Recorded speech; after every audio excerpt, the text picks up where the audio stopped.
Hey, y'all. Thanks so much for being here. My name is Alex Eckert. I'm part of the Legacy Acquisitions team, and I am happy to introduce you to both Chris Ventre and Andy McMullen. And Chris, why don't you start off? Just tell us who you are and what you do with our team. Absolutely. Again, my name is Chris Ventre.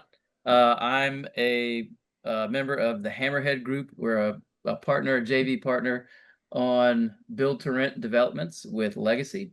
My background is I'm a licensed landscape architect by trade. Been doing a lot of residential development over the years for both master planned and conventional, traditional neighborhood communities with production builders. Um, where I fit in the overall picture is, I go out, find land, check out the markets, look at what works for BTR, um, entitle the land, get it through engineering, get the horizontal construction started, go all the way through horizontal, then pass it off to my partner Derek, who takes over in the vertical side. So that's when the buildings start going up. Very cool. Very cool. And Andy, our proverbial captain of the ship here at Legacy, tell us a little bit about your role and your background.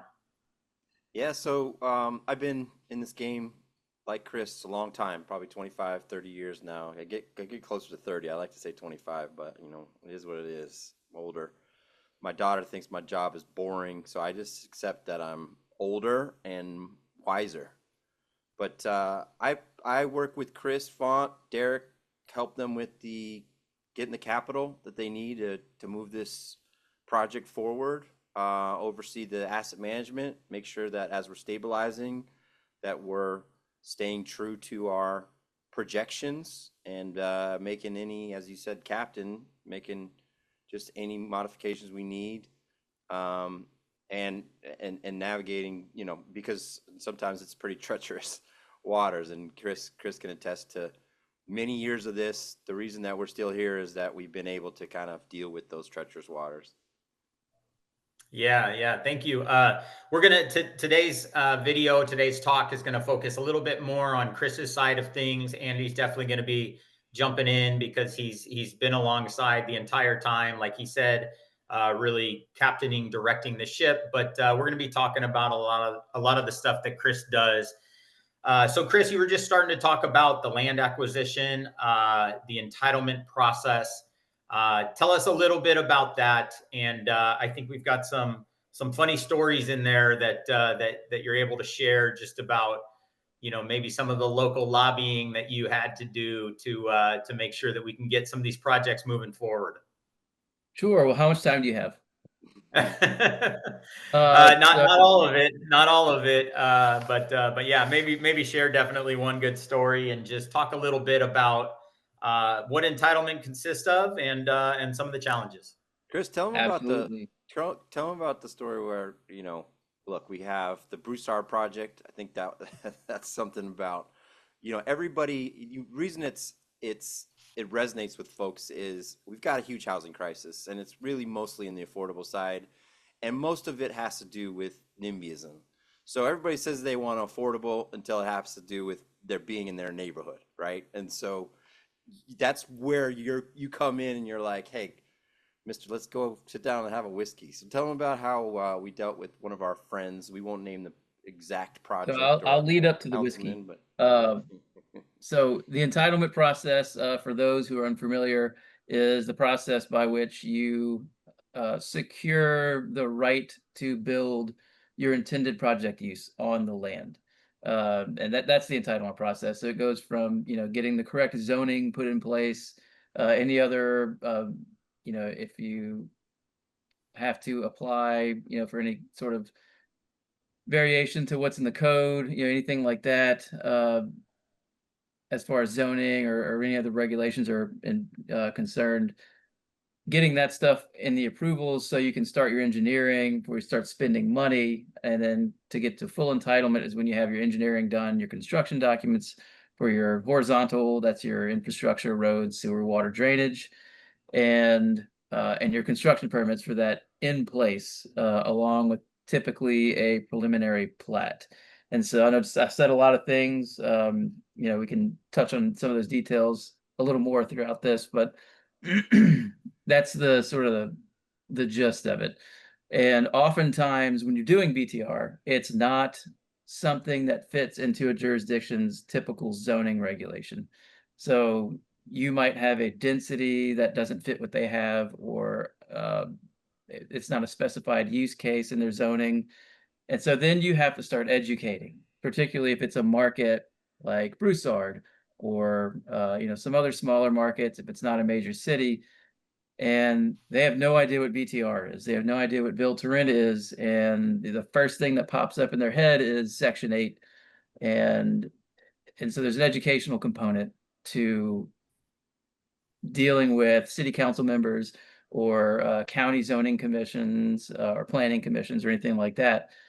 So part of the original process, as you're showing them what you're doing and telling them about it, and they have a lot of questions, and so you have to have a pretty picture. So you have to have your concept plan drawn out, and you start meeting with these people ahead of your approval meetings, and you want to lobby each of them and educate each person individually. So if it's a city council or a planning commission, you find these people's names, you get their contact information, you reach out to them, and be very forthcoming with what you're doing. Don't say you're doing a subdivision and sneak it in as a rental subdivision later. They don't like that kind of stuff. So be very honest, open, upfront, and work with them and educate them. And you will receive resistance in this phase and throughout, from various people, or that maybe not don't understand it, but you get through that and you get your original approval. And so in the case of Broussard, I had to do that. And then I originally got some pushback from the city council, on the rental component. And we had to go in and show them, what we're going to build, and show them renderings of what the development's going to look like, what the insides of the units are going to look like. These are nice units. So you have to educate them there. And in the case of Broussard, we got through our zoning approval, which is by their ordinance, only all you need to do to get a preliminary plat approval. You don't have to go before the city council. We, in this case, had someone who was previously supporting us sort of stop our preliminary plat approval meeting, mid-meeting, a public meeting, recorded meeting, and had the mayor stop it, actually, and say, we need this to go before the council, even though it's not required. And so they did. So the mayor stepped in and said, we'll have to push this to the council, and I graciously agreed, and then had to spend more time lobbying these city council members, one of which lives next door in the development adjacent to where we're proposing our development. And this person had a lot of questions and concerns about a rental development being located so close with such high density. We're 8 to 9 units per acre. That's a lot compared to not a spec home subdivision, but a custom home subdivision with larger lots. So there's natural concerns that come along with that. They want to know how it's managed. They want to know that it's going to be kept nice. What are your rental rates going to look like? Is it Section 8? And that was the thing here. We'd already been very clear on, we weren't a government voucher rental development, that were market rate. But, someone came along and had convinced themselves, and a council member and the mayor, that we might be trying to sneak Section 8 under the radar. So we had to go back to the lobbying table again, start calling all the council members, and the one in particular invited me to his house along with a state trooper. I don't know what the significance of that was, but he was there. An interesting I do. I think an interesting person to have a conversation with. He had some good stories. But this guy had a whiskey collection, and if the council member inviting you to his house offers you whiskey to sit down and talk about your development, you drink the whiskey. So Yes, sir. That's what I did. I had to sit down and have a whiskey at this guy's house. There's some of the things, you just gotta bite the bullet sometimes and do what you gotta do. Where did the officer, did he just sit there and just wait for you to get in the car? Is that what it was? Like what was No, he well, he there wasn't for? on duty. I didn't know until introducing himself what his role was or why he was there, but he did live in the neighborhood as well. This is And the officer part, by the way, is a part of the story I hadn't heard before. So that's I think Chris was just making sure, I qualified to hear the intricate details. You know oh yeah, well, and it's a what's so state trooper, interesting? not just a police officer. Yeah. Yeah, okay, state trooper. So it could have been the muscle. You just never know these things. That's part of, when we're investing in these areas, part of the reason that we've got an unfair advantage is because you've grown up in this area. You know a lot of the people in this area, and that's why we can get things done. Alex, I'm reminded of, when we were developing in Venice uh, Beach, like the neighborhood council was more powerful than the city council, right? So you're not even getting through the neighborhood council before you even get to try to sit down and have a whiskey. You got to go to every single neighbor in that council and then convince them, or track them down at the farmers market we had to one time, or just kind of hang outside their home. Like, this is part of development that people, and that's how I think why people associate a lot of the risk with the development. It's on the front end, right? If I'm going to give you money and then you're going to go ahead and try to build something when you haven't even convinced the guy who's sitting next to your project that you should even be there, then you're never going to, my money's never going to get back to me, right? So that's why we end up having to get the option, buy the land ourselves. As Chris gets through all the entitlements, then we can kind of take it out to the investors. Um, Chris, what was some of the, like, I don't know, would you say the inflection points of what we had when we were either getting, the development completed, or setbacks? I mean, we had a setback with the sewer, we had setback with the lender. What was probably the scariest moment you were sitting in a room, as we were getting through Crest? Well, first I'll start with the most frustrating moment was we're installed a sewer plant in that particular development. The state regulatory environmental agency, uh, right after we'd finished doing the design for the plant, changed the regulation for the watershed we're in to release zero suspended solids into your, you know, outfall from your sewer plant into the local waterways. That means essentially potable water. So we had to go back to the drawing board, which set us back a good 4 to 6 months, and and then got us into a rainy season. So it snowballed into a huge delay. We got through it. That was the most frustrating. That wasn't scary because in the development world, you got to be cognizant that these things happen. Regulatory changes will happen at the most inopportune times. The weather, those are things that you learn to live with. I would say the scariest would be on the lending side. Um, we had a call with a bank, and we were, I guess, behind schedule due to the aforementioned issues with the sewer plant and the rain, and they let us know very clearly that they were in the driver's seat, and that because we were behind the amount of time we were, that they could default on us on the loan. And we already had spent, I don't know how many millions of dollars of our own raised money. Andy, you probably know Yeah, it's the five answer to that five one. million. What I Yeah. remember about them, So that's kind of the lender version of the state trooper. Like they'll sit there in the meeting, and they won't turn on the cameras, right? We're in the cameras, we're trying to have a real conversation. They got one guy coming in and out of the office, they bring in the top brass. There's always somebody above that person even, right? If this is a big bank, it's controlled by Wall Street. And if you remember what that time was like, rates were bumping up pretty rapidly, and this particular lender had quite a bit of exposure on the street, right, with money out there in multiple markets. So you almost understand, and I think almost all the people that we dealt with there specifically were fantastic, but the machine that controls the kind of purse strings is completely, it's like, you know, the Oz, it's like Oz behind the curtain. So you have no idea when they pull your card. And if there's any delays, you know, if you guys ever seen Goodfellas, you know what I'm talking about.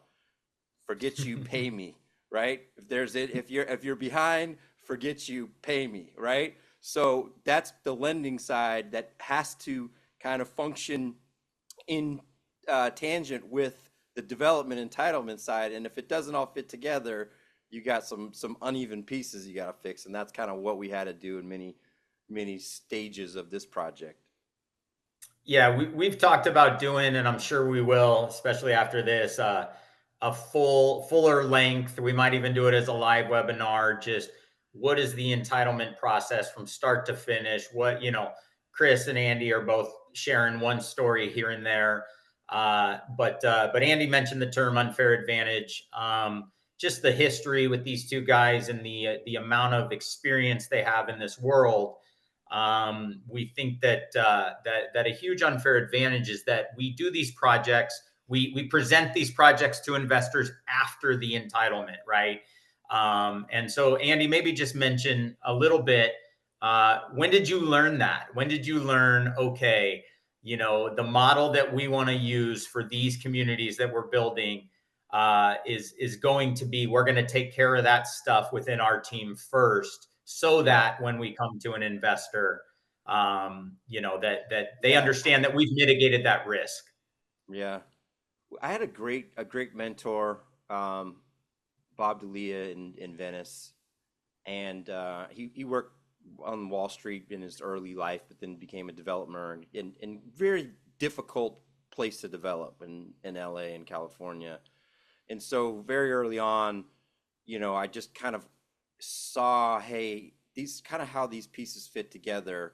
You can go out and get your debt or your equity, you can get them together, but you've got to have some kind of proof in the pudding, right? And in order to get investors, you've got to have some kind of traction, right? It's like all of these pieces that we know when we're whatever that is, when we're picking a school, when we're picking a new opportunity, there's got to be something in there that you say, oh, this makes a lot of sense and I can jump in. You know, I think about built to rent, Alex, in general. You know, when these guys have been figuring this out for 10, 15 years on a smaller scale, maybe building, you know, 10, 20 units, they would tease out the process, then stabilize it, take that money, buy another one, right? That's inefficient, but you've got no equity at that point. It's just, you're just recycling it, right? So your return on equity is low, but you still got the equity. I mean, with built to rent in general, you know, people have to think about kind of where the trends are. I didn't think that there was any chance that built to rent was going to be as big as it was. I certainly saw opportunities because we started to see smart money coming in there. We start seeing, you know, Warren Buffett investing in it. We started seeing, you know, since COVID, a lot of people moving around. But I would have never have guessed now where we're sitting that this might be here to stay, because when COVID hits, you know, now mortgages have got out of control. You know, you've got all the money coming in on multifamily. The cap rates have gone a little bit up, so valuations are down. So there's just things that you kind of pick up as you go. Maybe you make a bet here or there, but I knew that, you know, to bring it back to your question, I didn't think there was anybody that would give us that kind of money unless we had proven out some kind of traction. And even now, as we're building out Crest and stabilizing it, we can project. We know that the markets are strong. We know how strong Lafayette is. If in general, you know, if there's a 0.5% growth or 1% growth, that's strong. Lafayette's been like 2%, which is pretty big, you know, 2 times. But even then, you don't know if people are going to come. So you can kind of project. And luckily, in that particular project that Chris is you know, where he's got to, you know, navigate through all these challenges that we have, people are coming almost as quickly as we're building them. So, you know, I just think that there's kind of macro changes that have propelled us, as well as just these kind of market changes. But more importantly, who's on the ground and Derek and Chris that are making these things happen. I just think there's a common theme underneath that I've been hearing, and it's Andy, you've always said this to me. It's ultimately everything is about relationships. And Chris, you recognized early on that, you know, you have to do some lobbying with individual people. You recognize that lobbying with this person might be different than lobbying with the guy who's got a state trooper on speed dial. So just talk a little bit. And then Andy, you were just talking about dealing with the lender, and you know, something you said in there was like, and they were all fantastic people, right? And I don't think you're just saying that. I think you're saying that because knowing you, you look for the good in people. So, you know, there's so many layers to real estate investment. There's so many more when development is a part of that. So maybe just talk about how you keep relationships on the forefront, just at every stage. Yeah. And that's for both of you. That's for both of you to Yeah, answer. Chris, why don't you start, and then I'll keep it as brief as I can. I can get wordy. So, you know, when you're looking at these relationships, be it the planning person in the office at the city, the council person, the mayor, uh, maybe the inspector, maybe the guy who runs the sewage utility, you need to understand when you're developing these relationships to whom these people are beholden. So if it is a council person, they ran on an agenda. So, you know, if it was anti-development, they're going to be a thorn in your side. But you keep very close communication even with those people that are typically, you know, are going to be a no vote. And you have regular phone calls with them. I can use, you know, one anecdotal, it's not BTR, but it was for a master plan T&D community that had a PUD, plan unit development, and that was its base for its zoning. And you know, it was approved, and we're going to build what we're going to build, but we went to go change some setbacks from. It was by 2 feet, and it was to a level that was already allowed in the PUD, and the council person that was adamantly opposed to this development, uh, who I knew was going to be a no vote, uh, was trying to hold up the entire approval and that next phase that we're going to do based on this thing because we're going back to the council. So when you open yourself up to a public meeting and votes, you then risk losing what you're trying to do. And that's part of the process as you go through. But even in that case, you know, I had to probably have 2 to 3 conversations a week with that council person, and we'd end on good terms, and every conversation was always friendly and cordial. It'd be like, it's like, I support you, and you know, I'm not against you, but you need to know that I'm going to vote no on this out of principle because this is how the platform I ran on. And so whoever it is, if it's the council person, the mayor, the planning person, you know, you need to shape that relationship, understanding who they answer to. And you need to speak to them in ways that they will disseminate what you're trying to communicate in the best possible way for a positive outcome. And that's sort of an important part of the relationships, at least on the entitlement and planning side. yeah, I think the Yeah. part that you're hitting on there too is you cannot get a point across in general about what you're doing with one conversation with one person at one point in time.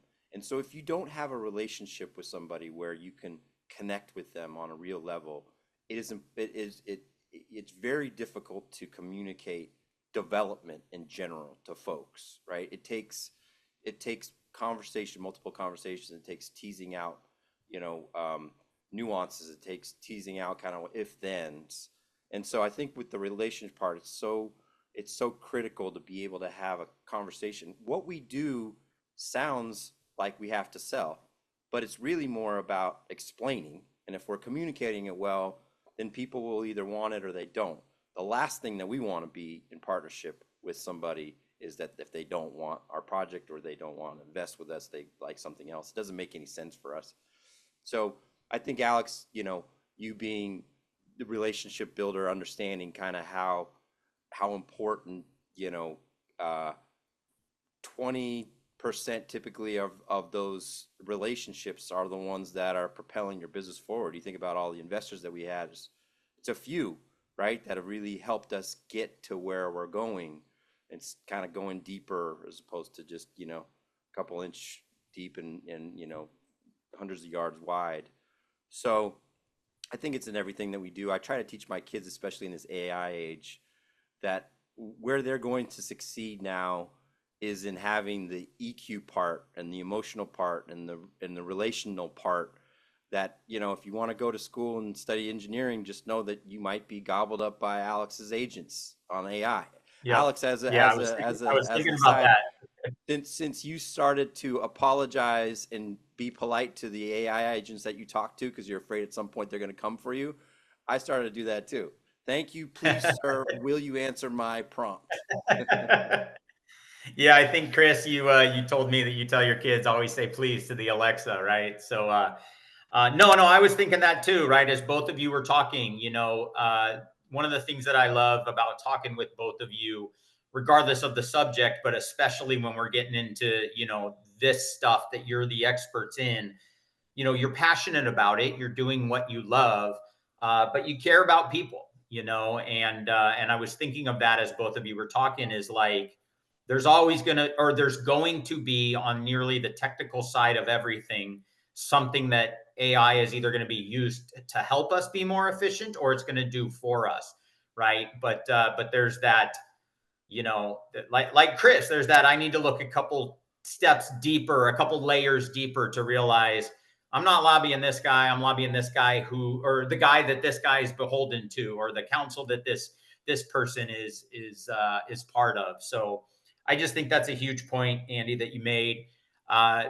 2 decades of my former life were in the education world, and we used to, as we would say regarding students, they don't care what we know until they know that we care.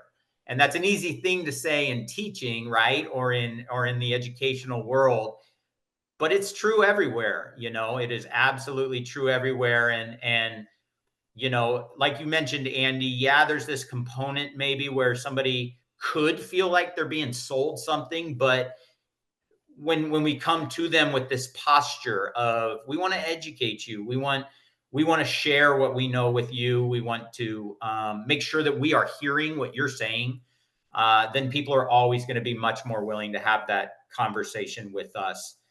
I think about, if I could just say, Alex, like, what we have, we really believe can help these people. I'm thinking about the comment you made that unless they know that you care. I coach, as a lot of my kids' teams and younger folks, and now maybe on second or third year. It takes time. Like, you cannot be direct with sixth or seventh or eighth graders just on the very first conversation. They're just not going to budge. People are resistant to things that they don't understand. They just say automatically no. But when they know that you care, they know that you're trying to explain something that helps them, and that goes for all parts of life, then they're able to dig in. And that's why, the relationship part of any business, if you can't have that second, the third conversation, you're just not able to pick up the phone. Chris can pick up the phone now and talk to people that say, hey, look, I don't understand why this went this way. Help me out. And then he's got to, then he can work through the process. That's how, over the 25 years, it usually comes down to those inflection points where, oh, this relationship that I had led to this relationship that I had that brought our project, Absolutely. to Absolutely. That brings a good point, Andy. It's a relationship and it's a conversation, and what's one of the key parts of a conversation, if you're going to be engaging with the other person, is listening. Is listening, right? 2 ears and 1 mouth, So make sure, if it's a relationship, I mean, it could be a NIMBY. We could have a NIMBY next door. And instead of blowing them off, and hear their concern, put yourself in their shoes, and then address their concerns, with portraying what you're doing in a clear manner, You know, don't talk down to people. You know, it's no one likes that. You know, be friendly with them, and then let them know you understand, and let them hear you say, I understand your concern. And that's very important. And it could be an investor or a council person. You have to be, you have to do your side of the relationship. Again, two ears, one mouth, just like you said, Alex. Yep. That's the best way to approach it. Yeah. Well, listen, we're bumping up on time here. Just really have loved this conversation. As I sort of mentioned earlier, we've probably got 6 or 7 new topics that just came out of here that we can, have another conversation about. So we're looking forward to doing that. Thanks for y'all who are watching, and we'll put some links in the description. If you want to reach out to us and hear more, you can always do that. Hey, Chris, is there a reason that just today you're wearing the LS? I haven't seen like previous years when LSU's not very good. I don't see you with the shirt. They just happen to be good that you're gonna be flaunting your wares. Seems like You seems know, convenient. What I'm saying. every time I go to the store to replace some old polos, as the older I get, the more LSU polos I buy. And then now, you know, I would say half of my closet, half of my choices are either purple or gold polos. So I wear them whenever I can. Keep it simple, right? The more That's right. decisions that you Yeah. can make on other Yeah. stuff. All right, Exactly. thanks, Alex. Appreciate you doing this, man. Yeah. Excited to do more. Thanks, everybody.